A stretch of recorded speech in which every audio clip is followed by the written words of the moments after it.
നമ്മുടെ പോപ്പുലേഷനിലെ 45% ആൾക്കാർക്കും അഫക്റ്റ് ചെയ്യുന്ന ഒരു അസുഖത്തിന്റെ പേരാണ് GERD, gastro oesophageal reflux disease. വയറുവേദനയാണോ? പാൻഡോസൈഡും റാൻഡാക്കും പ്രിസ്ക്രൈബ് ചെയ്യാത്ത ഡോക്ടേഴ്സ് ഒരു ഫാമിലിയിലും ഇല്ല. കേരളത്തിന്റെ സ്റ്റാൻഡേർഡ് ഓഫ് ലിവിങ്ങിനെ കുറിച്ച് നമ്മൾ വളരെ അഭിമാനം കൂടുന്നവരാണ്. അതോടൊപ്പം തന്നെ വരുന്ന ചില മേജർ പ്രോബ്ലംസ് ആണ് ഇതുപോലത്തെ വെസ്റ്റേൺ രാജ്യങ്ങളിലുള്ള പല അസുഖങ്ങളുടെയും തോത് നമ്മുടെ നാട്ടിൽ കൂടുതലായി. ഇപ്പം if you are N obese person, if you have fatty liver, നമുക്ക് സർട്ടൻ ലൈഫ് സ്റ്റൈൽ മോഡിഫിക്കേഷൻസ് ആവശ്യം വരും. കൺസൾട്ടേഷൻ അല്ല, ഞാൻ പൈസ തരില്ല. അല്ല, ഞാനും ഇത് എടുക്കാറില്ല, എനിക്ക് ബാധകമായുള്ള കാര്യം തന്നെയാണ്. പാൻഡോപ്പിനെയും റാൻഡാക്കിനെയും വെല്ലുന്ന രീതിയിൽ ഇപ്പൊ പുതിയൊരു സാധനം വന്നിട്ടുണ്ട്, പ്രോബയോട്ടിക്. ഒരു പരിധി വരെയും ഇത് മാർക്കറ്റിംഗ് ആണ്, നമ്മൾ അത് അക്സെപ്റ്റ് ചെയ്തേ പറ്റുള്ളൂ. പ്രീബയോട്ടിക്കുകളെ പ്രോബയോട്ടിക് എന്ന് പറഞ്ഞ് പ്രൊമോട്ട് ചെയ്ത് കാണുന്നുണ്ട്. പലതിലും ഭയങ്കര മണ്ടത്തരമായിട്ടുള്ള കാര്യങ്ങളാണ് നമ്മൾ പലപ്പോഴും കാണുന്നത്. നമ്മൾ കഴിക്കുന്ന ആഹാരം, ഇതേ ആഹാരം തന്നെ ഈ ബാക്ടീരിയയും കഴിക്കുന്നത്. ഞാനെന്ന് പറഞ്ഞു കഴിഞ്ഞാൽ ഞാൻ എൻ്റെ ജീൻസ്, എൻ്റെ കുടലിലൊക്കെ വളരുന്ന ലക്ഷക്കണക്കിന് കോടിക്കണക്കിന് മൈക്രോബയോട്ട അല്ലെങ്കിൽ ബാക്ടീരിയ, ഇതിൻ്റെ എല്ലാത്തിനും കൂടി ഒരു കോമ്പോസിറ്റ് റിസൾട്ടാണ് ഞാൻ.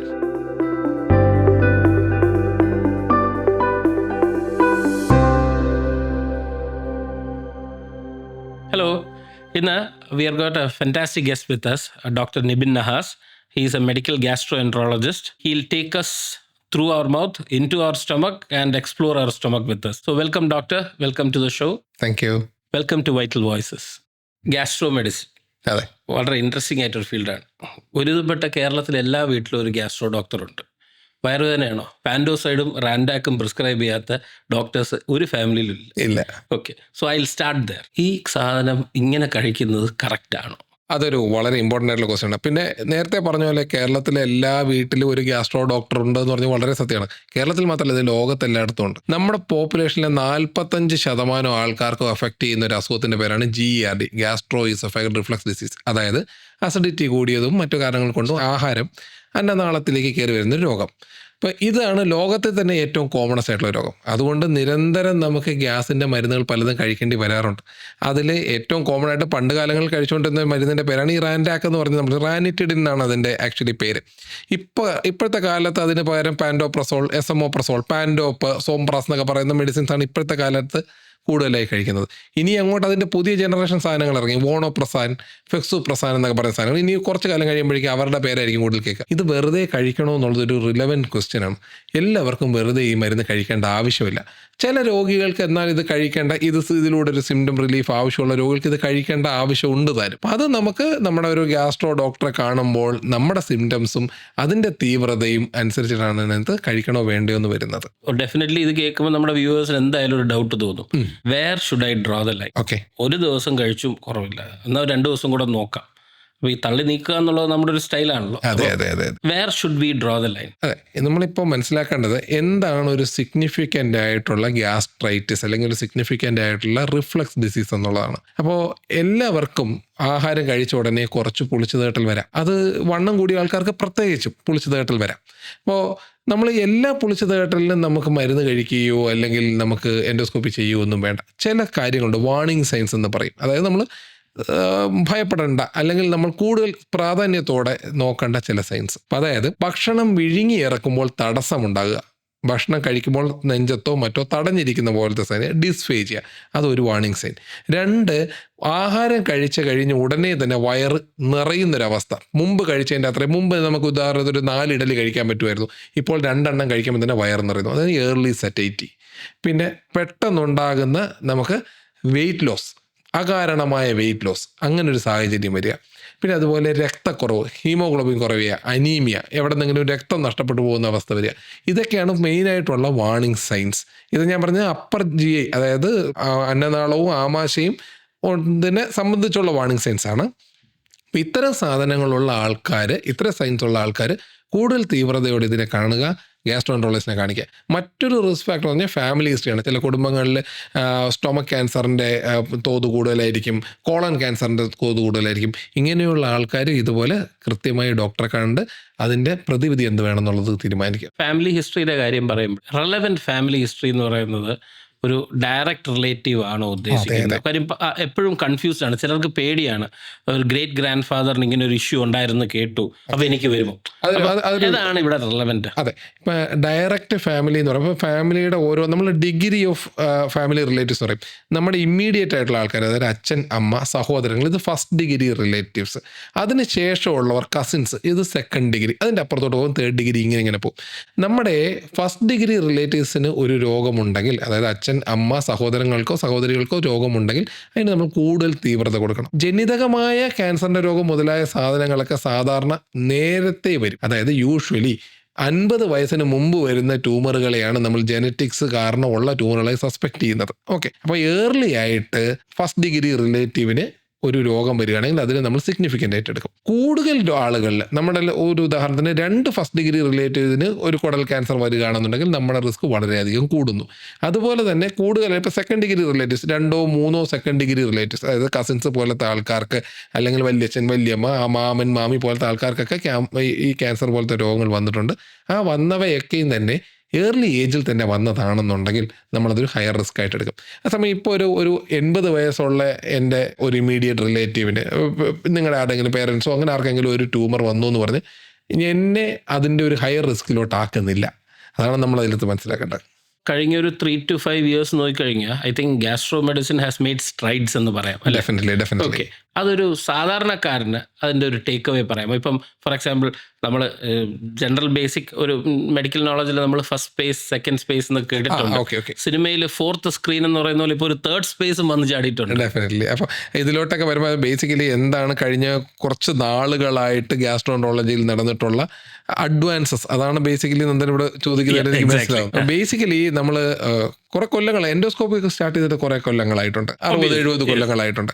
അപ്പോൾ ഇനിഷ്യലി നമ്മൾ ഈ പറയുന്ന ഈ ഫൈബ്രോ ഓപ്റ്റിക് ടെക്നിക്ക് ഉണ്ടല്ലോ, നമ്മൾ അതായത് ഫൈബ്രോ ഓപ്റ്റിക് ലെൻസിലൂടെ നമ്മൾ ഫിസിക്സിലൊക്കെ പഠിക്കുന്ന സാധനം ഉണ്ടല്ലോ, ഒരു ലൈറ്റ് പോവുകയാണെങ്കിൽ അത് അറ്റം വരെ പോകുന്ന കാര്യങ്ങളാണ് ഫൈബ്രോ ഓപ്റ്റിക്. ഒരു നീളമുള്ള ട്യൂബിൽ ഫൈബർ ഓപ്റ്റിക് ലെൻസിലൂടെ അതിന് അറ്റത്ത് വരുന്ന ലൈറ്റിലൂടെ കാണുന്ന കാര്യത്തിനെയായിരുന്നു മുമ്പ് നമ്മൾ എൻഡോസ്കോപ്പിയായിട്ട് ഉപയോഗിച്ചത്. അതിനുശേഷം അത് മാറി അവിടെ ക്യാമറയായി. അപ്പം ഈ ക്യാമറയിലൂടെ നമ്മൾ അന്നനാളം, ആമാശയം, കുടൽ, ചെറുകുടൽ, വൻകുടൽ, ഇതെല്ലാം നമുക്ക് ഉള്ളിൽ നിന്ന് നോക്കാം. സാധാരണ പൊതുവേ വാക്യൂമാണ്, ഇവിടെയൊക്കെ അടഞ്ഞിരിക്കുന്ന സാധനമാണ്. നമ്മൾ എയർ ഇട്ട് വീർപ്പിച്ച് കഴിയുമ്പോൾ ഈ സാധനമൊക്കെ നമുക്ക് വ്യക്തമായി വീർത്തിരിക്കും, നമുക്ക് കാണാൻ പറ്റും. ഈ കാണുന്ന ടെക്നിക്കിനെയാണ് നമ്മൾ എൻഡോസ്കോപ്പി എന്ന് പറയുന്നത്. ഇതിനെയാണ് ഫസ്റ്റ് സ്പേസ് എന്ന് പറയുന്നത്. അതായത് നമ്മൾ നമ്മുടെ ഹോളോ ആയിട്ടുള്ള ഓർഗൻസ് നോക്കുന്നതാണ് ഫസ്റ്റ് സ്പേസ് എന്ന് പറയുന്നത്. അപ്പോൾ ഇതിലൂടെ നമ്മൾ നോക്കുന്നതന്നെ സാധാരണ ഒരു ക്യാമറ, നമുക്ക് ഫോർ എക്സാമ്പിൾ നമ്മളിപ്പോൾ ഒരു ഫോണിൻ്റെ ക്യാമറ നമുക്ക് പറയാം. ഒരു സാധാരണ ഫോണിൽ നമ്മളൊരു ഫോട്ടോ എടുക്കുന്നതും ഒരു ഹൈ ക്ലാരിറ്റി അല്ലെങ്കിൽ ഹൈ റെസൊല്യൂഷൻ ഉള്ള ഫോണിൽ നിന്ന് ഫോട്ടോ എടുക്കുന്നതും തമ്മിലുള്ള ഔട്ട്പുട്ട് വളരെ വ്യത്യാസമായിരിക്കും. മൈന്യൂട്ട് ഡീറ്റെയിൽസ് പോലും നമുക്ക് കണ്ടുപിടിക്കാൻ പറ്റും. അങ്ങനത്തെ പല ടെക്നിക്കുകൾ പോകുന്നുണ്ട്. ഇമേജ് എൻഹാൻസ്ഡ് എൻഡോസ്കോപ്പി എന്ന് പറയും. ഇതിലൂടെ ഒരു ചെറിയ ഒരു കുരു പോലത്തെ ഒരു സാധനം നമ്മൾ കാണുന്നു. നമ്മളൊരു സാധാരണ എൻഡോസ്കോപ്പിയിലൂടെ അത് കാണുമ്പോൾ, ഒരു സാധാ ക്യാമറയോട് കാണുമ്പോൾ നമുക്കൊന്നും തോന്നില്ല, അതൊരു സാധാരണ സാധനമാണ്. അതിനെ അവിടെ നോർമലാണെന്ന് തോന്നും. അതേസമയം ഇമേജ് എൻഹാൻസ്ഡ് എൻഡോസ്കോപ്പി ബെറ്റർ ആയിട്ടുള്ള എൻഡോസ്കോപ്പിക് പ്രൊസസ്സറിലൂടെ നോക്കുമ്പോൾ നമുക്ക് ഇതിനകത്തുള്ള മൈന്യൂട്ട് ചേഞ്ചുകൾ കാണാൻ പറ്റും. അങ്ങനത്തെ മൈന്യൂട്ട് ചേഞ്ചുകൾ വെച്ച് ഇതിന്റെ ക്യാൻസർ പോലത്തെ രോഗങ്ങളുടെ റിസ്ക് കണ്ടുപിടിക്കാൻ പറ്റും, ഏർലി ഡിറ്റക്ഷൻ പറ്റും. ഈ കാര്യങ്ങളെല്ലാം ഞാൻ ഫസ്റ്റ് സ്പേസിനെ കുറിച്ചാണ് പറഞ്ഞത്. അപ്പൊ ഈ ഏർലി ഡിറ്റക്ഷൻ എന്ന് പറയുമ്പം നിങ്ങൾ ഈ കാണുന്നു എന്ന് പറയുന്നു, പക്ഷെ ആ പേഷ്യന്റ് അതൊരു സിംറ്റമായിട്ട് വരുന്നോണ്ടായിരിക്കോ ഇത് ഇത്ര ഏർലി ഡിറ്റക്ട് ചെയ്യുന്നത്, അതോ കാഷ്വൽ എൻഡോസ്കോപ്പിയിൽ ഇത് വരുമോ? പലപ്പോഴും ഏർലി ഡിറ്റക്ഷൻ കാഷ്വൽ എൻഡോസ്കോപ്പിയിലാണ് കാണുന്നത്. ഈ മിക്കവാറും ഒരു സാധനത്തിന് ഒരു സിംറ്റം ഉണ്ടാക്കണമെങ്കിൽ, ഫോർ എക്സാമ്പിൾ കുടലിലെ ഒരു ക്യാൻസർ, അതിന് സിംറ്റം ഉണ്ടാക്കണം എന്നുണ്ടെങ്കിൽ അത് ഒന്നില്ലെങ്കിൽ മലബന്ധം ഉണ്ടാക്കണം, അല്ലെങ്കിൽ മലത്തിൽ കൂടെ ചോര ഉണ്ടാവണം. ഈ 2 സാധനം ഉണ്ടാവണമെങ്കിലും ഇത് ഒരുപാട് അഡ്വാൻസ്ഡ് ആയാൽ മാത്രമേ ചെയ്യാൻ പറ്റുള്ളൂ. അതേസമയം വിദേശ രാജ്യങ്ങൾ, ഫോർ എക്സാമ്പിൾ US അല്ലെങ്കിൽ വെസ്റ്റേൺ രാജ്യങ്ങൾ, ഇവിടെയൊക്കെ ഡെഫിനറ്റ് ആയിട്ടുള്ള സർവിലൻസ് കൊളോണോസ്കോപ്പി, സർവിലൻസ് അല്ല സ്ക്രീനിങ് കൊളോണോസ്കോപ്പി എന്ന് പറയുന്നൊരു കാര്യമുണ്ട്. അതായത് 45 വയസ്സിന് മുകളിലോട്ടുള്ള ആൾക്കാർ 10 വർഷം കൂടുന്തോറും നിർബന്ധമായും ഒരു കൊളോണോസ്കോപ്പി ചെയ്യണം. നമ്മുടെ നാട്ടിൽ ഇവിടെ ഈ പാപ്സ്മിയർ 3 വർഷം കൂടുന്നോറും എടുക്കും എന്നൊക്കെ പറയുന്നത്, അതുപോലത്തെ ഒരു കാര്യം അവിടെയുണ്ട്, നമ്മുടെ നാട്ടിലായിട്ടില്ല. പക്ഷെ അതിനുള്ള സൗകര്യം ഇവിടെ ഉണ്ട്. അതുകൊണ്ട് അപ്പൊ അങ്ങനെ ഒരു കാര്യം ചെയ്യുമ്പോൾ നമുക്ക്, അതായത് സ്ക്രീനിങ് ആയിട്ട് പ്രത്യേകിച്ച് സിംറ്റം ഒന്നും ഇല്ലാതെ ചെയ്യുമ്പോൾ മൈന്യൂട്ട് ആയിട്ടുള്ള സാധനങ്ങൾ കാണും. പോളിപ്പ്, അതുപോലെ ഇതുപോലത്തെ കുരുക്കൾ പോലത്തെ സാധനങ്ങൾ നമ്മൾ കാണുമ്പോൾ ഏർലി ക്യാൻസർ നമുക്ക് ഡിറ്റക്ട് ചെയ്യാൻ പറ്റും. ഇപ്പോൾ ഈ പറഞ്ഞ കാര്യമുണ്ടല്ലോ, അതായത് വിദേശത്ത് വെസ്റ്റേൺ രാജ്യങ്ങളിലൊക്കെ വരുന്നുണ്ടെന്നുള്ളത്, നമ്മൾ വളരെ മെയിൻ കൂട്ടി പറയുന്നത് നമ്മുടെ സ്റ്റാൻഡേർഡ് ഓഫ് ലിവിങ്, കേരളത്തിൻ്റെ സ്റ്റാൻഡേർഡ് ഓഫ് ലിവിങ്ങിനെ കുറിച്ച് നമ്മൾ വളരെ അഭിമാനം കൂടുന്നവരാണ്. അതോടൊപ്പം തന്നെ വരുന്ന ചില മേജർ പ്രോബ്ലംസ് ആണ് ഇതുപോലത്തെ വെസ്റ്റേൺ രാജ്യങ്ങളിലുള്ള പല അസുഖങ്ങളുടെയും തോത് നമ്മുടെ നാട്ടിൽ കൂടുതലായി ഇപ്പം. അതുകൊണ്ട് ഇത്തരം സ്ക്രീനിങ് ടൂൾസ് നമ്മുടെ നാട്ടിൽ യഥാർത്ഥത്തിൽ വരേണ്ട സമയമായി കഴിഞ്ഞിരിക്കുന്നു. ഹോൾ ഇന്ത്യ വെച്ച് നോക്കുമ്പോഴാണ് പ്രോഗ്രാംസ് എല്ലാം വരുന്നത് ഹോൾ ഇന്ത്യ ബേസ് ചെയ്തിട്ടായിരിക്കും ഗവൺമെന്റ് പ്രോഗ്രാംസ് വരുന്നത്. പക്ഷേ ഇന്ത്യ ബേസ് ചെയ്ത് നോക്കുമ്പോഴേക്കും നമ്മുടെ സ്റ്റാൻഡേർഡ് ഓഫ് ലിവിങ്ങും ഇന്ത്യയിലെ മറ്റ് ഭാരതത്തിലെ സ്റ്റാൻഡേർഡ് ഓഫ് ലിവിങ്ങും തമ്മിൽ ഒരു അന്തരമുണ്ട്. അപ്പോൾ എല്ലാ ജനറൽ പ്രോഗ്രാംസ് അങ്ങനെ ആയിരിക്കും. പക്ഷേ എനിക്ക് തോന്നുന്നു we should be more vigilant about such early screening. Definitely നമ്മുടെ കേരളത്തിൽ ഏർലി സ്ക്രീനിങ്ങിന് കൂടുതൽ ഇമ്പോർട്ടൻസ് കൊടുക്കേണ്ട ആവശ്യം. ഈ എന്തെങ്കിലും ഒരു പെരിറ്റോണി, അതായത് ഇതിന് നമ്മുടെ കുടല് പോലത്തെ സാധനങ്ങളുടെ ചുറ്റുമുള്ള സ്പേസ് കവർ ചെയ്തിരിക്കുന്ന ഒരു കവറിങ് ആണ് പെരിറ്റോണി. അതിന് നമ്മൾ സെക്കൻഡ് സ്പേസ് എന്ന് പറയും. ഇത് രണ്ടിനും ഇടയിലുള്ള വളരെ തിന്നായിട്ടുള്ളൊരു സ്പേസിനാണ് തേർഡ് സ്പേസ് എന്ന് പറയുന്നത്. നമുക്ക് ഈസോഫാഗസ് എന്ന് പറയുന്നത് നമ്മുടെ ഫുഡ് പൈപ്പ് അല്ലെങ്കിൽ അന്നനാളം. ഈ അന്നനാളത്തിൻ്റെ ഒരു തിക്നെസ്, അതൊരു ഒരു ഹോളോ ട്യൂബാണ്, ഒരു ഹോസൊക്കെ പോലത്തെ ഒരു ട്യൂബാണ്. ഇതിൻ്റെ തിക്നെസ് 1 മില്ലിമീറ്റർ 2 മില്ലിമീറ്റർ തിക്നെസ് മാത്രമുള്ളൊരു ട്യൂബാണ്, വളരെ നേർത്തൊരു ട്യൂബ്. നമ്മൾ എൻഡോസ്കോപ്പിയിലെ ചില ടെക്നിക്കിലൂടെ ഇതിനകത്ത് നമ്മൾ ഡിസെക്റ്റ് ചെയ്യും. ഇതിനെ ഔട്ടർ പാളിയും ഇന്നർ പാളിയുമായിട്ട് നമ്മൾ മാറ്റി ഇതിൻ്റെ നടുക്കുള്ള വളരെ നേർന്ന മസിലുകൾ സ്വാളോയിങ്ങിന് ഹെൽപ്പ് ചെയ്യുന്നത്. ഡെഫിനറ്റ്ലി അങ്ങനത്തെ മസിലുകളെ നമുക്ക് മാനിപ്പുലേറ്റ് ചെയ്യുകയോ അത് കട്ട് ചെയ്യുകയോ ഒക്കെ ചെയ്യാൻ പറ്റും. ഒരു രോഗമുണ്ട് അക്കലേസിയ കാർഡിയ എന്ന് പറയും. അതെ, അക്കലേസിയ കാർഡിയ. ഈ രോഗം എന്ന് പറഞ്ഞു കഴിഞ്ഞാൽ ബേസിക്കലി നമുക്ക് പല കാരണങ്ങളുണ്ട്. വിഴുങ്ങിയിറക്കുന്നതിൻ്റെ തടസ്സം, ഞാൻ നേരത്തെ പറഞ്ഞു, വിഴുങ്ങിയിറക്കുന്ന തടസ്സം ഒരു വാർണിംഗ് സൈനാണ് എന്നുള്ളത്. അപ്പം നമ്മൾ സാധാരണ ആഹാരം കഴിക്കുമ്പോൾ നമ്മുടെ അന്നനാളവും ആമാശയം തമ്മിലുള്ള ഗ്യാസ്ട്രോ ഈസോഫാഗൽ ജംഗ്ഷൻ എന്ന് പറഞ്ഞ സ്ഥലമുണ്ട്. അതിങ്ങനെ സദാ അടഞ്ഞിരിക്കുന്നൊരു സാധനം, ഒരു വാൽവാണ്. ഈ വാൽവ് ആഹാരം വരുമ്പോൾ മാത്രം തുറക്കും, ആഹാരം പോയി കഴിയുമ്പോൾ അടയും. സോ ദാറ്റ് സ്റ്റൊമക്കിലുള്ള കണ്ടൻസ് തിരിച്ചു പോകരുത്, ആഹാരമെല്ലാം കറക്റ്റായിട്ട് താഴെ വരണം. ഇതാണ് ബേസിക്കലി ഇതിൻ്റെ ഫങ്ഷൻ. ചില ആളുകളിൽ ഇത് സദാ അടഞ്ഞിരിക്കും. അപ്പോൾ ആഹാരം വന്നു കഴിയുമ്പോഴേക്കും അത് ഇതിൻ്റെ മുകളിൽ, ഫുഡ് പൈപ്പിൻ്റെ മുകളിൽ ഇങ്ങനെ ഫ്ലോട്ട് ചെയ്ത് കിടക്കും. ഇങ്ങനെയുള്ള ആളുകൾക്ക് ഭക്ഷണം തടഞ്ഞിരിക്കുന്ന പോലെ തോന്നും. വായിലും മൂക്കിക്കൂടെയൊക്കെ കുറച്ച് കഴിഞ്ഞ് തികട്ടി ആഹാരം എല്ലാം കൂടെ വരും. ഇതൊരു റെയറാണ്, പക്ഷേ വളരെ സീരിയസ് ആയിട്ടുള്ളൊരു കണ്ടീഷനാണ് ഈ അക്കലേസിയ കാർഡിയ. ഇതിൻ്റെ ട്രീറ്റ്മെൻറ്റ്, ഇതിൻ്റെ കാരണം എന്ന് പറഞ്ഞാൽ ഈ വാൽവിലുള്ള മസിൽ ഹൈപ്പർ ട്രോഫീഡായിട്ട് അല്ലെങ്കിൽ ഒരുപാട് അനാവശ്യമായി പ്രഷറൈസ് ചെയ്തിട്ട് അടഞ്ഞിരിക്കുന്നതുകൊണ്ടാണ്.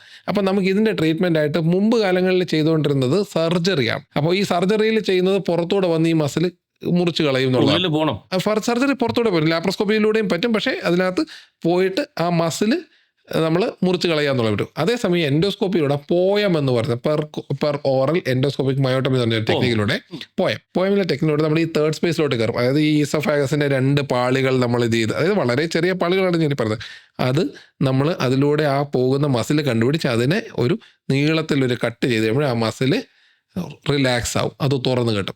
ഈ അക്കലേസിയ കാർഡിയുള്ള പല രോഗികൾക്ക് ഇതൊരു ലൈഫ് ചേഞ്ചിങ് ഒരു ട്രീറ്റ്മെൻറ്റാണിത്. എനിക്ക് പല പേഷ്യൻസും ഉണ്ടായിട്ടുണ്ട്. ഇവരുടെ എല്ലാവർക്കും ഈ പ്രൊസീജിയർ കഴിയുന്നത് പലപ്പോഴും നമ്മളൊരു ട്യൂമർ ട്രീറ്റ് ചെയ്ത് മാറ്റുന്നത് പോലുമല്ല ഇവരുടെ റിലീഫ്. കാരണം ഇവരുടെ ജീവിതം മൊത്തം ഇതിനറൗണ്ട് ആണ് റിവോൾവ് ചെയ്യുന്നത്. ഇവർക്കൊരു കഴിഞ്ഞൊരു 10 വർഷമായിട്ട് ഇവർക്ക് ഈ പ്രോബ്ലം ഉണ്ടായിരിക്കും പലർക്കും. എന്നാൽ ഇവർക്കാർക്കും ഇത് കാരണം മരണമോ അങ്ങനത്തെ ഒരു സീരിയസ് ഇതിലോട്ട് പോകുന്നില്ല. സദാ അവരുടെ ക്വാളിറ്റി ഓഫ് ലൈഫ് ഭയങ്കരമായി മോശമായിക്കൊണ്ടിരിക്കുന്നു. ഒരു നിമിഷം കൊണ്ട് അവരുടെ ക്വാളിറ്റി ഓഫ് ലൈഫ് ഇമ്പ്രൂവ് ചെയ്ത് സ്വിച്ചിട്ടതുപോലെ മാറും. അതൊരു ഭയങ്കര ഇങ്ങനെ പേഷ്യൻസിന് വരുന്ന റെസ്പോൺസുകളാണ് നമുക്കൊരു വലിയൊരു സന്തോഷവും നമുക്കൊരു അഭിമാനവും ഒക്കെ ഉണ്ടാകുന്നത്. അങ്ങനത്തെ ഒരു കാര്യമാണ് ഈ അക്കലേസിയ കാർഡിയ തേർഡ്. അപ്പോൾ അതാണ് ഈ തേർഡ് സ്പേസിൻ്റെ മറ്റൊരു ഇമ്പോർട്ടൻസ് എന്ന് പറഞ്ഞാൽ ചില ട്യൂമറുകൾ, ഞാൻ നേരത്തെ പറഞ്ഞില്ല, ഏർലി ട്യൂമറുകൾ ഏറ്റവും പുറത്തെ ലെയറിൽ മാത്രം വന്ന് നിൽക്കാം, ഉള്ളിലോട്ടുള്ള മസിലിലോട്ടോ പുറത്തോട്ടുള്ള സ്ട്രക്ചറിലോട്ടോ ഒക്കെ പോകാത്തത്. ഫോർ എക്സാമ്പിൾ മലദ്വാരത്തിലുള്ള ക്യാൻസറുകൾ. ഈ മലദ്വാരത്തിലുള്ള ക്യാൻസറുകളുടെ ഒരു പ്രശ്നം എന്ന് പറഞ്ഞാൽ മലദ്വാരത്തിലെ ക്യാൻസർ താഴെയാണെങ്കിൽ നമുക്ക് മലദ്വാരത്തിൻ്റെ സ്പിഞ്ചർ പ്രഷർ നമുക്ക് റീറ്റെയിൻ ചെയ്യാൻ പറ്റത്തില്ലെങ്കിൽ അത് കോളോസ്റ്റോമി വെച്ച് പുറത്തോട്ട് വെക്കേണ്ടി വരും ചില രോഗികൾക്ക്. അവർക്ക് ലൈഫ് ലോങ് പിന്നെ അങ്ങോട്ട് പെർമനന്റ് കോളോസ്റ്റോമി ചെയ്യേണ്ട ഒരവസ്ഥ വരാം. ഇങ്ങനെയുള്ള ആൾക്കാർക്കൊക്കെ താഴോട്ട് ഒരുപാട് വളർന്ന് അതായത് മസിലിലോട്ടൊന്നും ഇറങ്ങിയിട്ടില്ലാത്ത ട്യൂമറുകളാണെങ്കിൽ ഈ തേർഡ് സ്പേസ് ഡിസെക്ട് ചെയ്ത് അത് മാത്രം നമുക്ക് ഷേവ് ചെയ്ത് കളയുന്ന രീതിയിലുള്ള എൻഡോസ്കോപ്പിക് സബ്മ്യൂക്കോസൽ ഡിസക്ഷൻ എന്നൊക്കെ പറയുന്ന ചില ട്രീറ്റ്മെൻറ്റുകൾ, അതൊക്കെ മോഡേൺ അഡ്വാൻസുകളാണ്. അതിലൂടെ ഇവർക്കൊക്കെ അവരുടെ ഒരു ജീവിതത്തിലെ ഒരു മെയിൻ കാര്യം, അതായത് ഈ സ്റ്റോമയിലോട്ട് പോവാതെ രക്ഷപ്പെടാൻ കഴിയും. അതൊക്കെയാണ് ഈ തേർഡ് സ്പേസ് എൻഡോസ്കോപ്പി എന്ന് പറയുന്ന ഒരു അഡ്വാൻസിലൂടെ നമ്മൾ ഉദ്ദേശിക്കുന്നത്. അപ്പം ഈ തേർഡ് സ്പേസ് ഐ അണ്ടർസ്റ്റുഡ്. അപ്പോൾ ഡോക്ടർ ഈ ട്യൂമേഴ്സിൻ്റെ കാര്യം പറഞ്ഞല്ലോ. ഓക്കെ, അപ്പം സാധാരണ നമ്മൾ CT, MRI ഇതൊക്കെയാണ് ഡയഗ്നോസ്റ്റിക് ടൂൾസ് ആയിട്ട് ഒരു ക്യാൻസറസ് ലീഷനോ അല്ലെങ്കിൽ ട്യൂമേഴ്സിനോ ഒക്കെ പോകുന്നത്. ബട്ട് അബ്ഡോമൻ വരുമ്പോൾ എനിത്തിങ് ന്യൂ വേറെ എന്താ ഉള്ളത്? ഇപ്പോൾ if you are talking about early cancer എന്ന് പറയുമ്പോൾ നമ്മളിപ്പോൾ നേരത്തെ പറഞ്ഞ എൻഡോസ്കോപ്പി സബ്മ്യൂക്കോസൽ ഡിസെക്ഷൻ്റെ കാര്യമുള്ള നമ്മളിപ്പോൾ പറഞ്ഞത്. അതിൽ നമുക്ക് അറിയേണ്ട കാര്യം എന്ന് പറഞ്ഞാൽ ഇതിപ്പം എവിടെയെങ്കിലും ട്യൂമർ ഉണ്ടോ എന്ന് അറിഞ്ഞാൽ പോരാ. ഈ ട്യൂമർ ഏറ്റവും പുറത്തുള്ള മ്യൂക്കോസ എന്ന് പറയുന്ന പാടയിൽ മാത്രമേ ഉള്ളൂ, അതിൻ്റെ താഴെയുള്ള മസിലെന്ന് പറഞ്ഞ ലെയറിലുണ്ടോ അതോ അതിൻ്റെ താഴെയുള്ള സിറോസയിലോ എത്തിയിട്ടുണ്ടോ, ഇത്രയും അവിടെ വരെ പോയിട്ടുണ്ടോ എന്നുള്ളതാണ് നമുക്ക് അറിയേണ്ടത്. അപ്പം വളരെ മൈന്യൂട്ടായിട്ട് ഏത് ലെയർ വരെ എത്തി എന്നുള്ളത് പറയണം. അതായത് ഇതിന്റെ ഗ്രോത്ത് എങ്ങനെയാണ്? അതെ, ഗ്രോത്തിൻ്റെ ഡെപ്ത് എത്രത്തോളം വന്നിട്ടുണ്ടെന്നുള്ളത്. അപ്പോൾ ഇത് പറയാൻ എല്ലാ ഇമേജിങ് ടെക്നോളജിയിലൂടെയും കഴിയില്ല. ഇപ്പോൾ മലദ്വാരത്തിൻ്റെയൊക്കെ കാര്യത്തിലാണെങ്കിൽ നമുക്ക് MRI ഒരു നല്ല ടൂളാണ്. MRIയിലൂടെ മലദ്വാരത്തിൻ്റെ ഏത് ലെയർ വരെ എത്തി എന്നുള്ളത് പറയാൻ പറ്റും. എന്നാൽ അന്നനാളത്തിലൊക്കെ അതിൻ്റെ പിന്നെ MRIയേക്കാളും ബെറ്റർ, അതുപോലെ മലദ്വാരത്തിൽ ഈക്വലി ഗുഡ് ടു ഈ MRI ആണ് എൻഡോസ്കോപ്പിക് അൾട്രാസൗണ്ട് എന്ന് പറയുന്നത്. എൻഡോസ്കോപ്പിക് അൾട്രാസൗണ്ട് എന്ന് പറഞ്ഞ ടൂളിലൂടെ നമുക്കിതെല്ലാം ഇതിൻ്റെ ഡെപ്ത് കൃത്യമായിട്ട് പറയാൻ പറ്റും. എൻഡോസ്കോപ്പിക് അൾട്രാസൗണ്ട് എന്ന് പറയുമ്പോൾ നമ്മൾ ഇപ്പം അൾട്രാസൗണ്ട് വജാനയിലൊക്കെ ചെയ്യുമ്പോൾ പ്രോബ് യൂസ് ചെയ്യുമല്ലോ, അതുപോലെ എന്തെങ്കിലും ആണോ? അത് ഏകദേശം അതിൻ്റെ ഒരു ഐഡിയയിൽ തന്നെ വരുന്ന സാധനമാണ്. അപ്പോൾ ബേസിക്കലി നമുക്ക് അൾട്രാസൗണ്ട് നമുക്ക് എല്ലാവർക്കും അറിയാം. നമുക്ക് നമ്മുടെ വയറിൻ്റെ മുകളിൽ കൂടെ വയറിനെ നോക്കുന്നത്, മറ്റേത് തൈറോയിഡിന് അൾട്രാസൗണ്ട് ചെയ്യുന്നത്, ഇങ്ങനെ ഒരുപാട് കാര്യങ്ങൾ അൾട്രാസൗണ്ട് ചെയ്യുന്നു. സൗണ്ട് റേസിലൂടെ ചെയ്യുന്ന സാധനങ്ങൾ ഈ അൾട്രാസൗണ്ട്, അങ്ങനെയൊക്കെയാണ് അതിൻ്റെ ബേസിക് പ്രിൻസിപ്പിൾ. നമുക്ക് ഒരു അൾട്രാസൗണ്ട് നമ്മുടെ എൻഡോസ്കോപ്പിൻ്റെ അറ്റത്ത് ഫിറ്റ് ചെയ്ത് കഴിഞ്ഞാൽ ശരീരത്തിനുള്ളിലുള്ള പല ഭാഗങ്ങളിൽ പോയിട്ട് അവിടെ നിന്ന് ഉള്ളിൽ നിന്നും നമുക്ക് അൾട്രാസൗണ്ട് ചെയ്യാൻ കഴിയും. ഈ ടെക്നിക്കിനാണ് എൻഡോസ്കോപ്പിക് അൾട്രാസൗണ്ട് എന്ന് പറയുന്നത്, സിമ്പിളായി പറഞ്ഞു കഴിഞ്ഞാൽ. നേരത്തെ ഞാൻ പറഞ്ഞത് എന്താ ഉദ്ദേശിക്കുന്നത് വെച്ചാൽ, നമ്മളിപ്പോൾ മലദ്വാരത്തിലൊരു ട്യൂമർ കാണുന്നു, അതിൻ്റെ അടുത്ത് വെച്ച് അൾട്രാസ്കോപ്പ് പ്രോബ് ഉള്ളിൽ നിന്ന് നോക്കി കഴിയുമ്പോൾ ഇതിന് എത്രത്തോളം താഴോട്ട് വളർന്നിട്ടുണ്ട്, ഇതിൻ്റെ താഴത്തെ ഭാഗം എവിടെ വരെയാണെന്ന് പറയാൻ പറ്റും. ഇതുപോലെ നമ്മൾ എൻഡോസ്കോപ്പിക് അൾട്രാസൗണ്ടിലൂടെ നമ്മൾ സ്റ്റൊമക്കിലോട്ട് പോയിട്ടാണ് നോക്കുന്നതെങ്കിൽ പാങ്ക്രിയാസ് പോലത്തെ സ്ട്രക്ചേഴ്സ്, ഈ പാങ്ക്രിയാസിൻ്റെ ഒരു പ്രത്യേകത എന്ന് പറഞ്ഞാൽ നമ്മുടെ വയറിൽ അബ്ഡമനൽ വോളിൻ്റെ ബാക്കിൽ സ്റ്റൊമക്കുണ്ട്. സ്റ്റൊമക്കിൻ്റെ ബാക്കിലാണ് പാങ്ക്രിയാസ് കിടക്കുന്നത്. റിട്രോപെരിറ്റോണിയം എന്ന് പറഞ്ഞ ബാക്കിലെ സ്പേസിലാണ് കിടക്കുന്നത്. ഈസിലി സർജിക്കലി എത്താൻ കഴിയില്ല. ഈസിലി ഇപ്പം സ്കാനിങ് വഴി നമുക്കിപ്പോൾ എന്തെങ്കിലും ഒരു ബയോപ്സി ഒക്കെ എടുക്കണം, സ്കാനിങ് വഴി എത്താൻ പറ്റില്ല. കാരണം നമുക്ക് സ്റ്റൊമക്ക് പേഴ്സ് ചെയ്തിട്ട് അങ്ങോട്ട് പോകാൻ പറ്റുള്ളൂ. ഇങ്ങനെയുള്ള സ്ട്രക്ചറൊക്കെ സ്റ്റൊമക്കിനുള്ളിൽ നിന്ന് തന്നെ നമുക്ക് നോക്കുമ്പോൾ അതിനടുത്തുള്ള സ്ട്രക്ചർ നന്നായി കാണാൻ പറ്റും. അതിന് വേണ്ടിയുള്ള ട്യൂബുകളാണ് ബേസിക്കലി എൻഡോസ്കോപ്പിക് അൾട്രാസൗണ്ട്. അപ്പോൾ പാങ്ക്രിയാസ് ഗ്രന്ഥി ഈസിലി ആക്സസബിൾ ആക്കുക, ആ ഏരിയയിലുള്ള കഴലകൾ മറ്റ് കാര്യങ്ങളിൽ നിന്നൊക്കെ ബയോപ്സി എടുക്കുക, ഇത്തരം കാര്യങ്ങളൊക്കെയാണ് ഇതിന് ബേസിക്കലി ആദ്യമൊക്കെ ഉപയോഗിച്ചിരുന്നത്. പാങ്ക്രിയാസ് എന്ന് പറയുന്നതാണ് നമുക്ക് ഇൻസുലിൻ തരുന്നതും. അതെ, പാങ്ക്രിയാസ് പറഞ്ഞാൽ ആഗ്നേയ ഗ്രന്ഥി എന്ന് പറഞ്ഞാൽ 2 ഫംഗ്ഷനോട് കൂടി പ്രവർത്തിക്കുന്ന ഒരു ഗ്രന്ഥിയാണ് ഈ സാധനം. അപ്പോൾ ഇതിൻ്റെ 2 ഫംഗ്ഷൻ, ഒന്ന് നേരത്തെ പറഞ്ഞ പോലെ ഇൻസുലിൻ ഉണ്ടാക്കുക, ഇൻസുലിൻ അതുപോലെ തന്നെ ഗ്ലൂക്കഗോൺ, അങ്ങനെ വേറെ കുറച്ച് ഹോർമോൺസും ഉണ്ട്. 2 അതിന് എൻഡോക്രൈൻ ഫംഗ്ഷൻ എന്ന് പറയും, 2 എക്സോക്രൈൻ ഫംഗ്ഷൻ. അപ്പോൾ നമ്മുടെ ശരീരത്തിലെ കാർബോഹൈഡ്രേറ്റ്സിനെ ഡൈജസ്റ്റ് ചെയ്യാൻ വേണ്ടിയുള്ള അമൈലേസ്, പ്രോട്ടീൻസിനെ ഡൈജസ്റ്റ് ചെയ്യാൻ വേണ്ടിയുള്ള പ്രോട്ടിയോസുകൾ, അതുപോലെ ലിപ്പേസുകൾ, അതായത് ലിപ്പിഡ്സിനെ ഡൈജസ്റ്റ് ചെയ്യാനുള്ള ലിപ്പേസുകൾ, ഇതെല്ലാം പ്രൊഡ്യൂസ് ചെയ്യുന്ന ഒരു പ്രത്യേകതര ഓർഗനാണ് പാങ്ക്രിയാസ്. അതുകൊണ്ടൊരു പ്രോബ്ലം ഉണ്ട്. ഈ സാധനത്തിന് എന്തെങ്കിലും ഒരു ക്ഷതം സംഭവിച്ചു എന്ന് വെക്കുക, ഒരു ഇടി വീഴുകയോ അല്ലെങ്കിൽ ഒരു ഇൻഫെക്ഷൻ അതിനെ എഫക്റ്റ് ചെയ്യുകയോ ഒക്കെ ചെയ്തു എന്ന് വെക്കുക. ഏറ്റവും കോമൺ ആയിട്ട് വരുന്ന പാങ്ക്രിയാസിൻ്റെ ക്ഷതം വരുന്ന ആൽക്കഹോളും ഗോൾ ബ്ലാഡറിലെ സ്റ്റോണും കൊണ്ടാണ്. അപ്പോൾ എന്തായാലും സംഭവിക്കാൻ വെച്ചാൽ ഈ പാങ്ക്രിയാസിലെ ജ്യൂസുകൾ പുറത്തേക്ക് പോകും, പാങ്ക്രിയാസിൻ്റെ പുറത്തേക്ക് ലീക്കാവും. ഞാൻ നേരത്തെ പറഞ്ഞു പ്രോട്ടിയേസ് എന്ന് പറഞ്ഞാൽ പ്രോട്ടീൻ ഡൈജസ്റ്റ് ചെയ്യുന്ന സാധനം ഇതിനകത്തുണ്ട്. നമ്മുടെ ശരീരം മൊത്തം ഉണ്ടാക്കിയിരിക്കുന്ന പ്രോട്ടീൻ കൊണ്ടാണ്. ഈ ജ്യൂസ് നമ്മുടെ ശരീരത്തിലെ പല ഭാഗങ്ങളെയും ഡൈജസ്റ്റ് ചെയ്ത് കളയും. ലീക്കാകുമ്പോൾ അത് നമ്മുടെ ശരീരത്തിനെ ഡൈജസ്റ്റ് ചെയ്യും. ആ ഡൈജസ്റ്റ് ചെയ്യുന്നതിൻ്റെ ഭാഗമായിട്ട് അത് ചിലപ്പോൾ അവിടെ വെള്ളമായിട്ട് സ്യൂഡോസിസ്റ്റ് പോലെ കളക്ട് ചെയ്ത് കിടക്കാം, അല്ലെങ്കിൽ ടിഷ്യൂവിനെല്ലാം ഡയഗ്നോസിസ് നെക്രോസിസ് എന്ന് പറയും, വോൾഡ് ഓഫ് നെക്രോസിസ് എന്ന് പറയും, ഇതായി കിടക്കാം. ഈ സാധനങ്ങളുടെ ഒരു പ്രശ്നം എന്ന് പറഞ്ഞാൽ ഈ സാധനം ഇതിങ്ങനെ കിടക്കും, ചില കേസുകളിൽ ഇതിങ്ങനെ കിടക്കും, ഇത് ഡ്രെയിൻ ചെയ്യാതെ. ഇത് വലുതായി നമ്മുടെ സ്റ്റൊമക്കിലോട്ട് ഇത് പുഷ് ചെയ്യും, ആഹാരം കഴിക്കാൻ പറ്റാത്ത അവസ്ഥ വരും. ഗോൾ ബ്ലാഡറിലോട്ടും ബൈൽഡക്കിലോട്ടും പുഷ് ചെയ്യും, മഞ്ഞപ്പിത്തം വരും, ഇത്തരം പ്രശ്നങ്ങൾ വരും. അങ്ങനെയുള്ള സാധനങ്ങൾക്കൊക്കെ പണ്ട് സർജറി മാത്രമായിരുന്നു നമുക്ക് ചെയ്യാൻ പറ്റുന്നത്. ഇത്തരം കേസുകളിൽ സർജറി ചെയ്യുന്നതിൻ്റെ മോർട്ടാലിറ്റി, മരണസാധ്യത 70% അടുപ്പിച്ചായിരുന്നു. ഈ വിപ്പിൾ എന്നൊക്കെ പറയുന്നത് അല്ല, അത് ഇതല്ല. വിപ്പിൾ എന്ന് പറയുന്നത് ബേസിക്കലി പാങ്ക്രിയാസിലെ ഹെഡിൽ വരുന്ന ട്യൂമറുകളുടെയൊക്കെ സർജറിയാണ്. ഇത് ഞാൻ പറഞ്ഞ നെക്രോസെക്ടമി മുതലായ ചില സർജറികളാണ്. അത് ഇപ്പോഴത്തെ കാലഘട്ടത്തിൽ അത് നന്ദൻ അത് ചോദിക്കാത്തതിൻ്റെ കാരണം നന്ദൻ ഒരുപക്ഷെ ആ സർജറികളുടെ പേര് ഇപ്പോൾ കേൾക്കുന്നുണ്ടാവില്ല. കാരണം ഇത് മൊത്തം ഇപ്പോൾ എൻഡോസ്കോപ്പിക് അൾട്രാസൗണ്ടിൽ കൂടെയാണ് മാനേജ് ചെയ്യുന്നത്. കാരണം ഈ സിസ്റ്റുകൾ അല്ലെങ്കിൽ ഈ നെക്രോസിസ് ഒക്കെ ഡ്രെയിൻ ചെയ്യാൻ വേണ്ടി ഒരു സർജറി ചെയ്യേണ്ട ആവശ്യം ഇപ്പോൾ ഇല്ല. അപ്പൊ ഗ്യാസ്ട്രോ സർജൻസ് ചെയ്തുകൊണ്ടിരുന്ന പലതും ഇപ്പൊ ഗ്യാസ്ട്രോ മെഡിസിനിലോട്ട് മാറി എന്ന് പറയാൻ പറ്റും. ഡെഫിനറ്റ്ലി. കാരണം അവർ കേൾക്കണ്ടല്ലേ, അവർ കേട്ടാലും കുഴപ്പമില്ല. കാരണം അവർക്കും ഒരു നൈറ്റ് മെയർ ആണ് ഈ നെക്രോസെക്ടമി പോലത്തെ കാര്യങ്ങളൊക്കെ. പേഷ്യൻറ്റിന് വളരെ ബെനിഫിറ്റുമാണ്. അതുകൊണ്ട് അവർ തന്നെ സന്തോഷത്തോടെ പേഷ്യൻറ്റിനെ നമുക്ക് ഇത്തരം ട്രീറ്റ്മെൻറ്റിനായിട്ട് പുഷ് ചെയ്യുന്ന സാഹചര്യം ഇപ്പോൾ ഉള്ളത്. അപ്പം ഒരു ഫോർ എക്സാമ്പിൾ ഒരു സ്റ്റൊമക്കിലോട്ട് പുഷ് ചെയ്തുകൊണ്ട് ഒരു ഫ്ലൂയിഡ് കളക്ഷൻ ഇരിക്കുന്നു. നമ്മളൊരു എൻഡോസ്കോപ്പിക് അൾട്രാസൗണ്ടിലൂടെ ഈ സ്ഥലം നമുക്ക് ആക്സസ് ചെയ്യാൻ പറ്റുന്നു, നമ്മളത് കാണും, നമ്മളൊരു സ്റ്റെൻഡ് ഇടുന്നു. അപ്പോൾ ആ ഫ്ലൂയിഡ് മൊത്തം സ്റ്റൊമക്കിലോടുന്നു, സ്റ്റൊമക്കിൽ കൂടെ മലദ്വാരത്തിൽ കൂടെ ഇത് സ്റ്റൂളിലൂടെ അങ്ങ് പോകുന്നു. സോ ബേസിക്കലി അത് വളരെ സിമ്പിൾ ആയിട്ടുള്ള ഒരു ഔട്ട്കമ്മിലോട്ട് പേഷ്യൻ്റ് ഉണ്ട്. പേഷ്യൻ്റ് വളരെ പെട്ടെന്ന് രക്ഷപ്പെടുന്നു. അതാണ് ബേസിക്കലി ഇതുകൊണ്ടുള്ള ഫാസ്റ്റ് റിക്കവറി. ഫാസ്റ്റ് റിക്കവറി അല്ല, സേഫർ പ്രൊസീജിയേഴ്സ്. നേരത്തെ ഞാൻ പറഞ്ഞല്ലോ 70% മോർട്ടാലിറ്റി ഉള്ള പല കാര്യങ്ങളും ഇപ്പോൾ നിയർലി 10 to 20% മോർട്ടാലിറ്റീസ്. പാങ്ക്രിയാസ് ക്യാൻസറിനെ പറ്റി പറഞ്ഞു. ഐ തിങ്ക് അതാണ് ഏറ്റവും hard to find out also അല്ലേ? നമ്മളൊരു 180 days എന്ന് പറഞ്ഞൊരു സിനിമ തന്നെ ഉണ്ട്, അത് കണ്ടുകൊണ്ട് ഒരു തമിഴ് സിനിമ. അതെന്തുകൊണ്ടാന്ന് വെച്ച് കഴിഞ്ഞാൽ പാങ്ക്രിയാസ് ഗ്രന്ഥി എന്ന് പറഞ്ഞൊരു സാധനത്തിലൊരു ട്യൂമർ വരികയാണെങ്കിൽ അതിങ്ങനെ അവിടെ സൈലന്റ് ആയിട്ട് നിൽക്കും. അത് അടുത്ത സ്ട്രക്ചറിൽ ഇൻഫിൽട്രേറ്റ് ചെയ്ത് അവിടെ ഒരു സിംറ്റം ഉണ്ടാക്കുന്നത് വരെ അതൊന്നും കുഴപ്പമുണ്ടാക്കില്ല. അപ്പോൾ അതിൻ്റെ ഏറ്റവും അടുത്തുള്ള ഒരു സ്ട്രക്ചറാണ് ബൈൽ ഡക്റ്റ് എന്ന് പറഞ്ഞ പിത്തനാളം. പിത്തനാളത്തിനൊരു അടവ് വരുന്നത് വരെ പല പാങ്ക്രിയാസിലെ ട്യൂമറുകളും അനങ്ങാതിരിക്കും. അപ്പോഴത്തേക്ക് ഈ ട്യൂമർ കുറച്ച് വളർന്നിട്ടുണ്ടാവും, അത് വക്തുള്ള രക്തക്കുഴലിനെ പിടിച്ചിട്ടുണ്ടാവും, ട്രീറ്റ്മെൻറ്റ് സർജറി ഒന്നും ചെയ്യാൻ പറ്റാത്ത സ്റ്റേജിൽ എത്തിയിട്ടുണ്ടാവും. ഇത്തരം സ്റ്റേജുകളിൽ പലപ്പോഴും സർജറി ചെയ്യാൻ പറ്റാത്തപ്പോൾ നമുക്ക് കീമോതെറാപ്പി പോലത്തെ ട്രീറ്റ്മെൻറ്റ് പോകേണ്ടി വരും. അപ്പോഴും ഒരു പ്രശ്നമുണ്ട്, നമുക്കൊരു ഡയഗ്നോസിസ് വേണം. ഒരു ടിഷ്യൂ ബയോപ്സി ഇല്ലെങ്കിൽ നമുക്കത് ചെയ്യാൻ പറ്റില്ല. അപ്പോഴും എൻഡോസ്കോപ്പിക് അൾട്രാസൗണ്ട് വെച്ച് മാത്രമേ ചെയ്യാൻ പറ്റൂ. എൻഡോസ്കോപ്പിക് അൾട്രാസൗണ്ട് വെച്ച് പാങ്ക്രിയാസിൽ നിന്ന് ബയോപ്സി എടുക്കാം, അതിലൂടെ ഇത് ട്യൂമർ ആണെന്ന് പ്രൂവ് ചെയ്യാം, കീമോതെറാപ്പി ചെയ്യാം. ഈ ഇപ്പം എൻഡോസ്കോപ്പിക് അൾട്രാസൗണ്ട് തുടങ്ങി അപ്രോച്ച് ചെയ്യുന്നുണ്ടല്ലോ. അപ്പോൾ എൻ്റെ അണ്ടർസ്റ്റാൻഡിങ് ഇത് അന്നനാളം, അതിൽ നിന്ന് സ്റ്റൊമക്കിൽ പോകുന്നു, അതുവഴി ഇൻഡസ്റ്റൈൻസിലോട്ട് പോകുന്നു. ഈ പാങ്ക്രിയാസിനെ എവിടെയിട്ട് പിടിക്കും?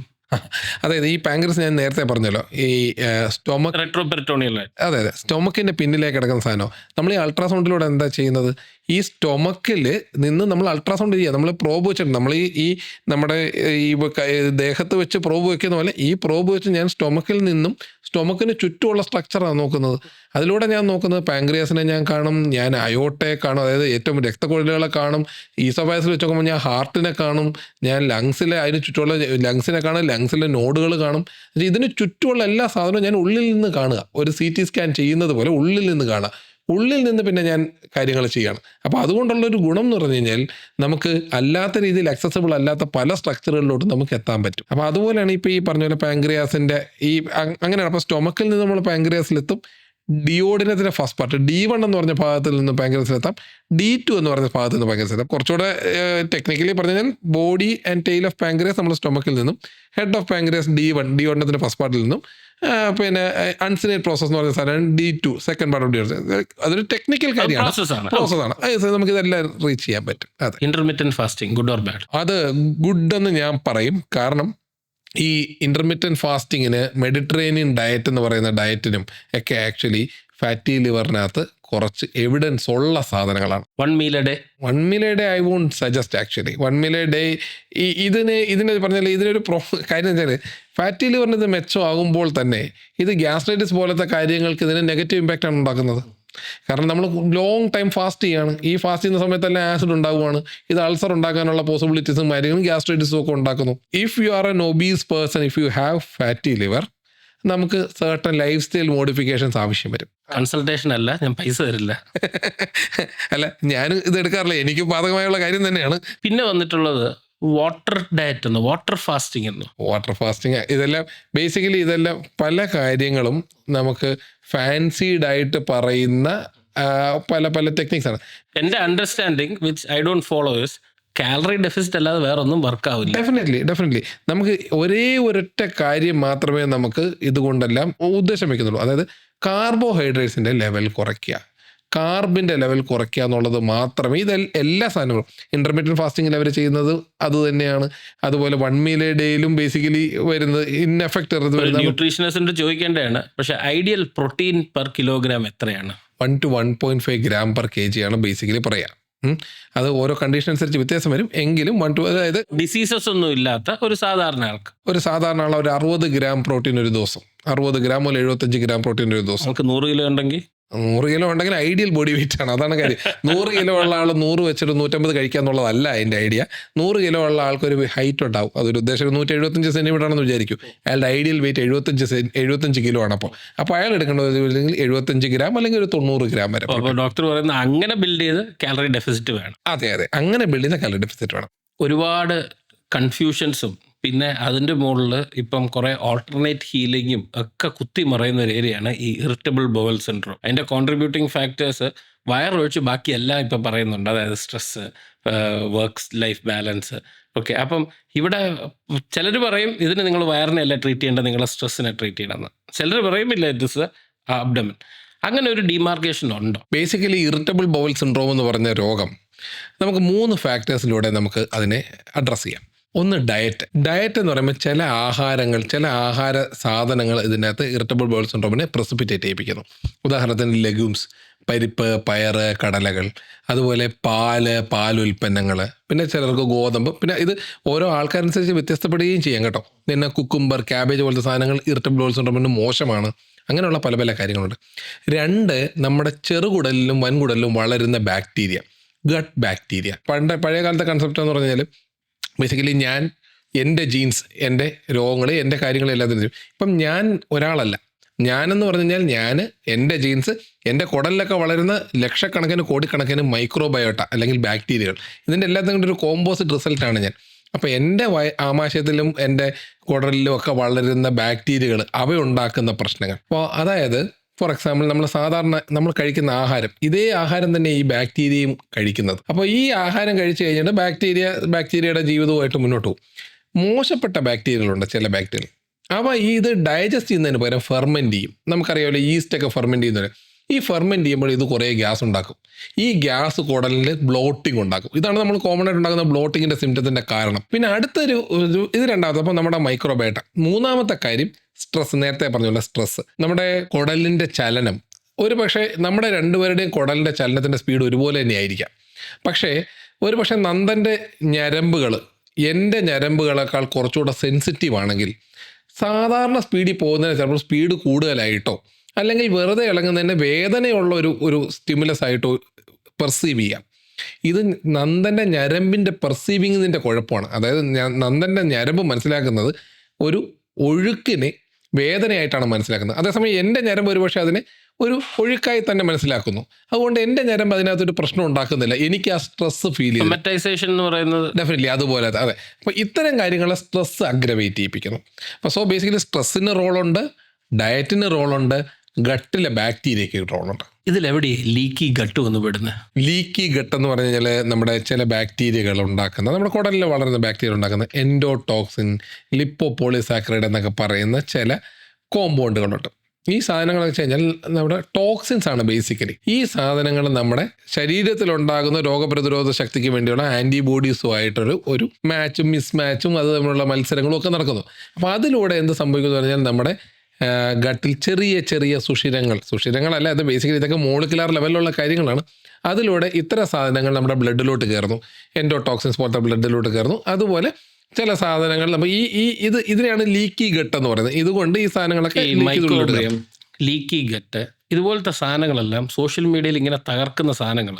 അപ്പം ഇത്രയും റാമ്പൻ്റ് ആണോ ശരിക്കും ഈ പ്രോബ്ലംസ് ഇത് വെച്ചുകൊണ്ടുള്ള പ്രോബ്ലംസ് യഥാർത്ഥത്തിൽ റാമ്പൻ്റ് തന്നെയാണ്. പക്ഷേ ഇതിനെക്കുറിച്ച് പറയുന്ന പലർക്കും ഇതിനെക്കുറിച്ച് വ്യക്തമായ അറിവില്ലാതെയാണ് പറയുന്നത് എന്നുള്ളതാണ് നമുക്ക് പലപ്പോഴും മനസ്സിലായത്. കാരണം ഇത് ഒരു സയൻസിൻ്റെ ആരംഭഘട്ടത്തിൽ നിൽക്കുന്ന ഒരു സാധനമാണ്. സ്റ്റിൽ ഈ മൈക്രോബയോമിൻ്റെ സയൻസ് പറഞ്ഞാൽ സ്റ്റിൽ അതിൻ്റെ ഇൻഫൻസിയിലാണ്. നമ്മുടെ കുടലിൽ വളരുന്ന ലക്ഷക്കണക്കിന് കോടിക്കണക്കിന് ബാക്ടീരിയകൾ എത്ര ഫൈലമാണെന്ന് പോലും നമുക്ക് മനസ്സിലാക്കാൻ കഴിഞ്ഞിട്ടില്ല ഇനി. അപ്പോൾ അതിന് ഓരോന്നിൻ്റെ ആക്ഷൻ എന്താണെന്ന് നമ്മൾ മനസ്സിലാക്കുന്നില്ല. ഇതിൻ്റെ ഓരോന്നിൻ്റെ ആക്ഷൻ ഇത് റിസർച്ചുകൾ ഇങ്ങനെ നടന്നുകൊണ്ടിരിക്കുന്നൊരു ഫീൽഡാണ്. അത് കുറച്ചുകൂടെ കാലം കഴിയും അതിനൊരു മെച്ചോർഡ് സയൻസ് ആവാനായിട്ട്. ഇപ്പോൾ ആളുകൾ പറയുന്ന അവരവരുടെ ഹൈപ്പോത്തസിസുകളും അവരവർക്ക് തോന്നുന്ന കാര്യങ്ങളൊക്കെയാണ് ഏറെക്കുറയും. ഒരു സോളിഡ് ആയിട്ടുള്ള സയൻസ് എന്ന രീതിയിൽ ഇപ്പോൾ അല്ല ഇന്ന ബാക്ടീരിയ മാത്രമാണ് പ്രൊട്ടക്റ്റീവ്, ഇന്ന ബാക്ടീരിയ വളരെ ഹാംഫുൾ ആണ് എന്ന് പറയാൻ വളരെ ചുരുക്കം ബാക്ടീരിയകൾക്ക് മാത്രമേ, ഇപ്പോൾ ലാക്ടോബാസിലസ് ജിജി എന്ന് പറയുന്നത് വളരെ സക്കോറോമൈസിസ്, കുറച്ച് ബാക്ടീരിയകൾക്ക് മാത്രമേ നമുക്ക് പറയാൻ പറ്റുള്ളൂ. ഈ 1-2 ബാക്ടീരിയകളല്ല, ലക്ഷക്കണക്കിന് ബാക്ടീരിയ ടൈപ്സ് ഓഫ് ബാക്ടീരിയകളാണ്. ലക്ഷക്കണക്കിന് ബാക്ടീരിയ 10⁻13 ബാക്ടീരിയസ് ആണ് ഉള്ളത്. ആ 10⁻13 ബാക്ടീരിയസിൽ ലക്ഷക്കണക്കിന് സ്പീഷീസുകളുണ്ട്, ലക്ഷക്കണക്കിന് ഫൈലം തന്നെ ഉണ്ട്. ഗാലക്സിയിൽ നമ്മളാണ് സെന്റർ ഓഫ് ദി വേൾഡ്. നമ്മളാണ് അതുപോലത്തെ ഒരു കാര്യമുള്ളൂ. അതുപോലെ കുറേ ആളുകൾ പ്രൊമോട്ട് ചെയ്യുന്നുണ്ട്. അതിലൊന്നും വലിയ സയന്റിഫിക് ബാക്ക്ഗ്രൗണ്ടോ സയന്റിഫിക് നോളജോ ഉള്ള ആളുകളല്ല ചെയ്യുന്നു. സയന്റിഫിക് ആയിട്ടുള്ള എക്സ്പ്ലെയിനബിൾ ആയിട്ടുള്ള കാര്യങ്ങളുമില്ല പലതും. ഈ പാൻഡോപ്പിനെയും റാൻഡാക്കിനെയും വെല്ലുന്ന രീതിയിൽ ഇപ്പൊ പുതിയൊരു സാധനം വന്നിട്ടുണ്ട്, അതെ, അതെ. Probiotic. Probiotic is healthy. Probiotic എന്ന് പറയുന്നത് ഓവർ ദ കൗണ്ടർ കിട്ടുന്നതാണ്, അത് സൈഡ് എഫക്ട്സ് ഒന്നും ഇല്ല എന്ന് പറഞ്ഞാൽ അതിപ്പോ ഒരു ട്രെൻഡ് ആയിക്കൊണ്ടിരിക്കുകയാണ് ഒരു സൈഡിൽ. പ്രോബയോട്ടിക് കൊണ്ട് ലീൻ മാസ് കിട്ടും എന്ന് പറയുന്നത് തന്നെ മാർക്കറ്റിംഗ് പ്രോഡക്ട്സ് ഇപ്പോൾ നമ്മുടെ മാർക്കറ്റിലുണ്ട്. ശരിക്കും പ്രോബയോട്ടിക് എന്തിനാണ്? ചില റിസർച്ചുകളിൽ നിന്ന് ആക്ച്വലി നമ്മളിത് മനസ്സിലാക്കേണ്ടത്. ഞാൻ നേരത്തെ പറഞ്ഞു ഗട്ട് മൈക്രോബയോട്ട. റാറ്റ്സിൽ നടത്തിയ ചില സ്റ്റഡീസ് ഉണ്ട്. ഈ റാറ്റ്സിൽ നടത്തിയ സ്റ്റഡീസിനകത്ത് നല്ല ബാക്ടീരിയകൾ ഉള്ള റാറ്റും മോശം ബാക്ടീരിയകൾ ഉള്ളിലുള്ള റാറ്റും നോക്കുമ്പോൾ മോശം ബാക്ടീരിയ ഉള്ള റാറ്റുകൾ കൂടുതൽ ഒബീസ് ആവുന്നതായി കാണുന്നു. അല്ലെങ്കിൽ തിരിച്ച് ഒബീസായ റാറ്റുകളിൽ നിന്ന് നമ്മൾ സ്റ്റൂൾ എക്സ്ട്രാക്ട് ചെയ്ത് പഠിക്കുമ്പോൾ അതിൽ നമ്മൾ മോശമെന്ന് കരുതുന്ന കുറേ ബാക്ടീരിയകൾ ഉണ്ടാവുന്നതായിട്ട് കാണുന്നു. അപ്പോൾ നമ്മുടെ ഒബിസിറ്റി ഉൾപ്പെടെയുള്ള കാര്യങ്ങൾ നമ്മുടെ ഉള്ളിലുള്ള ഈ മൈക്രോബയോം തീരുമാനിക്കുന്നു എന്നുള്ളൊരു കൺസെപ്റ്റിലോട്ട് നാം വന്നിട്ടുണ്ട്. പ്രോബയോട്ടിക് എന്താണ്, പ്രീബയോട്ടിക് എന്താണ്? ഇതാണ് മറ്റൊരു കോമൺ കൺഫ്യൂഷൻ. പ്രോബയോട്ടിക് എന്ന് പറഞ്ഞാൽ ബേസിക്കലി ബാക്ടീരിയ, ഈസ്റ്റ്, ഫംഗൈ, ഇതിനൊക്കെയാണ് പ്രോബയോട്ടിക് എന്ന് പറയുന്നത്. പ്രീബയോട്ടിക് എന്ന് പറഞ്ഞാൽ ഇത്തരം സാധനങ്ങളെ വളരാൻ സഹായിക്കുന്ന ന്യൂട്രീഷ്യസ് മെറ്റീരിയൽ, അതിനെയാണ് പ്രീബയോട്ടിക് എന്ന് പറയുന്നത്. ഓക്കെ, അപ്പോൾ പലരും നമ്മൾ പ്രീബയോട്ടിക്കുകളെ പ്രോബയോട്ടിക് എന്ന് പറഞ്ഞ് പ്രൊമോട്ട് ചെയ്യുന്നത് കാണുന്നുണ്ട്. പലതിലും ഭയങ്കര മണ്ടത്തരമായിട്ടുള്ള കാര്യങ്ങളാണ് നമ്മൾ പലപ്പോഴും കാണുന്നത്. ഈ സാധനങ്ങൾ വാങ്ങിച്ച് കഴിക്കുന്നതുകൊണ്ട് എന്തെങ്കിലും സൈഡ് എഫക്ട്സ് ഉണ്ടോ? അത് എന്ത് സാധനമാണ് നിങ്ങൾ വാങ്ങിച്ച് കഴിക്കുന്നതെന്നനുസരിച്ചിരിക്കും. അല്ല, ബേസിക്കലി എന്ന് വെച്ചാൽ നമുക്ക് ഏകദേശം ഒരു 10-15 നല്ല 12 ബാക്ടീരിയകൾ ഉള്ള ഒരു ഗ്രൂപ്പ് ഓഫ് ബാക്ടീരിയകളുടെ ഒരു കോമ്പിനേഷൻ ഒരു ഡ്രഗ് ഉണ്ട്. ആ ഡ്രഗാണ് വൺ ഓഫ് ദ ബെസ്റ്റ് ആയിട്ട് നമ്മൾ പ്രോബയോട്ടിക്സിനകത്ത് നമ്മൾ പറയുന്നത്. ഇത്തരം സാധനങ്ങളുടെ എല്ലാ കാര്യങ്ങളും നമ്മൾ ശ്രദ്ധിക്കണം. സ്റ്റോറേജ് ഉൾപ്പെടെയുള്ള സാധനങ്ങൾ, ലൈവ് ബാക്ടീരിയയാണ് ഈ സാധനങ്ങളൊക്കെ. ഇത് ചുമ്മാ വെറുതെ കൊണ്ട് വെയിലത്ത് കൊണ്ട് വെച്ച് കഴിഞ്ഞാൽ ഈ ബാക്ടീരിയകളൊക്കെ ചത്തു. ഇത് ഫ്രിഡ്ജിൽ തന്നെ വെച്ച് സൂക്ഷിച്ചൊക്കെ ചെയ്യേണ്ട, അങ്ങനത്തെ സ്ട്രിക്റ്റൻ്റ് ആയിട്ട് വളരെ നോക്കി ചെയ്യേണ്ട കാര്യമാണിത്. ഇത് ഓവർ ദ കൗണ്ടർ കിട്ടുന്ന സാധനങ്ങൾ കൊണ്ട് കാര്യമായ ബെനിഫിറ്റ് ഉണ്ടാവില്ലയോ എന്നുള്ളത് അതിലെന്താ ഉള്ളതെന്നനുസരിച്ചിരിക്കും. പ്രോബയോട്ടിക് ഡ്രിങ്ക്സ്, പ്രോബയോട്ടിക് കേർഡ്, അതിപ്പം പ്രോബയോട്ടിക് ഡ്രിങ്ക്സ് ഇപ്പം ചെറിയ ബോട്ടിലിൽ പല ഫ്ലേവറിലൊക്കെ വരുന്നുണ്ട്. അതുപോലെ ഞാൻ ഐ തിങ്ക് സിംഗപ്പൂരിൽ ട്രാവൽ ചെയ്യുമ്പം അവിടുത്തെ ഈ നമ്മുടെ എയർപോർട്ടിലെ ലൗഞ്ചസിലെല്ലാം എല്ലായിടത്തും പ്രോബയോട്ടിക് ഡ്രിങ്ക്സ് ഒരുപാട് അവർ സ്റ്റോർ ചെയ്തിട്ടുണ്ട്. ഐ തിങ്ക് അത് അവരുടെ പാർട്ട് ഓഫ് ദെയർ മീൽ എന്നാണ് എനിക്ക് മനസ്സിലാകുന്നത്. How does this work? ഇതിൻ്റെ ആവശ്യമുണ്ടോ? ഇത് ഫെർമെന്റഡ് മിൽക്ക് പ്രോഡക്റ്റ് പോലെയാണ് കാണിച്ചിരിക്കുന്നത് അവർ. ഒരു പരിധി വരെയും ഇത് മാർക്കറ്റിംഗ് ആണ്. നമ്മളത് അക്സെപ്റ്റ് ചെയ്തേ പറ്റുള്ളൂ. ഇതിനകത്തൊരു മെഡിക്കലി ഈ പ്രോബയോട്ടിക് എന്ന് പറഞ്ഞ സാധനത്തിന് ഗുണവശങ്ങൾ ഒരുപാടുണ്ട് കേട്ടോ, അതില്ലെന്നല്ല പറയുന്നത്. പ്രോബയോട്ടിക് കേർഡ്, അത് ആക്ച്വലി കേർഡ് എന്ന് പറയുന്ന സാധനം തന്നെ യഥാർത്ഥത്തിൽ ഒരു പ്രോബയോട്ടിക്സ് കാരണം ഉണ്ടായതാണ്. കേർഡെങ്കിൽ പാലിനകത്ത് ലാക്ടോബാസിലസ് പറഞ്ഞൊരു ബാക്ടീരിയ ആക്ട് ചെയ്തുകൊണ്ടാണ് അത് കേർഡായത്, അല്ലെങ്കിൽ അത് കേർഡാവില്ല. അപ്പോൾ ഓൾറെഡി പ്രോബയോട്ടിക് ആണ്. ഉണ്ട്, അതൊരു പ്രോബയോട്ടിക് ആണ്. പ്രോബയോട്ടിക് അല്ല, അതൊരു പ്രോബയോട്ടിക് അല്ല, അതൊരു ഫുഡാണ്. അതിനകത്തുള്ള ബാക്ടീരിയയാണ് പ്രോബയോട്ടിക്. അതിനകത്ത് ഇവർ കുറച്ചുകൂടെ ബാക്ടീരിയ ആഡ് ചെയ്തിട്ട് പ്രോബയോട്ടിക് മിൽക്ക് എന്ന് പറയുന്നത്. ബേസിക്കലി ഇതൊക്കെ കുറച്ച് നല്ല ബാക്ടീരിയകൾ നമ്മുടെ ഇതിലോട്ട് വരുന്നു, നമ്മുടെ സ്റ്റൊമക്കിലോട്ടും നമ്മുടെ ഇൻറ്റസ്റ്റൈനിലോട്ടും വരുന്നു. ഈ ബാക്ടീരിയകൾ തന്നെയാണോ നമുക്ക് ഡെഫിസിറ്റ് എന്നുള്ളത് നമുക്കറിയില്ല. ഞാൻ ഉദ്ദേശിക്കുന്നത് ഇതാണ്, നമ്മുടെ മൈക്രോബയോം എന്താണെന്ന് നമുക്കറിയില്ല. നമുക്ക് ഏത് ബാക്ടീരിയ ഗ്രൂപ്പാണ് നമ്മുടെ കയ്യിൽ കുറവെന്ന് നമുക്കറിയില്ല. പിന്നെ നമുക്ക് തരുന്ന കുറേ സാധനങ്ങൾ നമ്മൾ കഴിക്കുന്നതേ ഉള്ളൂ. ഇതൊക്കെ വെച്ച് ചില ബെനിഫിറ്റുകൾ ഉണ്ടാവാം, ഉണ്ടാകാതിരിക്കാം. പക്ഷേ അതിനെക്കുറിച്ചൊക്കെ കമൻറ്റ് ചെയ്യാൻ പറ്റുന്ന ഒരു സ്റ്റേജ് ഓഫ് സയൻസിൽ ഇതുവരെ എത്തിയിട്ടില്ല. ഇപ്പം നമ്മുടെ മൈക്രോബയോം എന്താണെന്ന് അനലൈസ് ചെയ്യാനുള്ള ഒരു കേപ്പബിലിറ്റി ഇപ്പോൾ സയൻസിനുണ്ടോ? ഉണ്ട്. നമുക്ക് ചില നമ്മുടെ മൈക്രോബയോട്ട ടൈപ്പ് ചെയ്യാൻ പറ്റും. പക്ഷെ അത് വളരെ കോസ്റ്റ്ലി ആയിട്ടുള്ള ഒരു കാര്യമാണ്. നമ്മുടെ സ്റ്റൂൾ എടുത്ത് അത് പരിശോധിച്ച് കഴിഞ്ഞാൽ ഇതിനകത്തുള്ള ലക്ഷക്കണക്കിന് ബാക്ടീരിയകളുടെ ഗ്രൂപ്പുകളായിട്ട് നമുക്ക് ഡിവൈഡ് ചെയ്ത് നോക്കാം. പക്ഷേ ഈ ഗ്രൂപ്പുകൾ അത് തന്നെ പല പല പല ഗ്രൂപ്പുകളാണ്, 60-70 ഗ്രൂപ്പുകളായിട്ട് നമുക്കിപ്പോൾ ടൈപ്പ് ചെയ്യാം. അതിൽ ഏതൊക്കെ ഗ്രൂപ്പാണ് നല്ലത്, ഏതൊക്കെ ഗ്രൂപ്പാണ് മോശം എന്നൊന്നും പറയാൻ പറ്റത്തില്ല. ഇതൊക്കെ വളരെ ഡൈവേഴ്സ് ആയിട്ടുള്ള കാര്യമാണ്. അത് ഞാൻ പറഞ്ഞല്ലോ, ഈ സയൻസ് സാധനം എന്താണെന്ന് കണ്ടുപിടിക്കാൻ പറ്റും. അത് ആ സാധനത്തിൻ്റെ ഗുണം ഏതാ ദോഷമാണെന്നുള്ളത് പറയുന്ന രീതിയിലൊന്നും ഇപ്പോൾ സയൻസ് വളർന്നിട്ടില്ല. വരട്ടെ, അത് അതിനുള്ള സമയമായിട്ടില്ല. ഇപ്പോൾ ഈ പറയുന്നതെല്ലാം മാർക്കറ്റിംഗ് ആണ് basically. Thank you so much doctor. This has been എന്താ പറയുക, വളരെ interesting and illuminating for all of us. കാര്യം what really matters when it comes down to facts and figures, what matters എന്നുള്ളത് മനസ്സിലാക്കുക വളരെ ഇമ്പോർട്ടൻ്റ് ആണ്. It has been quite eye opening. Thank you so much for your time. Thank you Nandan.